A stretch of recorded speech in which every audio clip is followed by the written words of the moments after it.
Hello உறவுகளே, நம்ம வீடியோவில் என்ன பார்க்க போகிறோன்னா, இன்றைக்கி மத்தியானம் லஞ்ச் என்ன அப்படின்றத பார்த்துடலாம். ஒயிட் ரைஸ், அதுக்கப்புறம் சாம்பார் தான் வச்சேன். கத்திரிக்காய், முருங்கைக்காய், மாங்காய் எல்லாம் போட்ட சாம்பார் டேஸ்ட்டாக இருந்துச்சு. சாம்பார் எப்படி இருக்குதுன்னு பாருங்கள். மாங்காய் எல்லாம் போட்டு சூப்பராக இருக்கா. அதுக்கப்புறம் உருளைக்கிழங்கு பொரியல் ஃப்ரை பண்ணியிருக்கேன் பாருங்கள். இதுதான் இன்றைக்கி நம்ம சாப்பாடு. சூப்பராக இருந்துச்சு.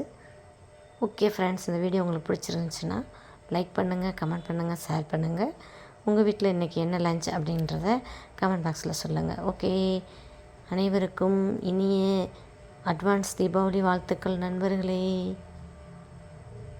Thank you for watching.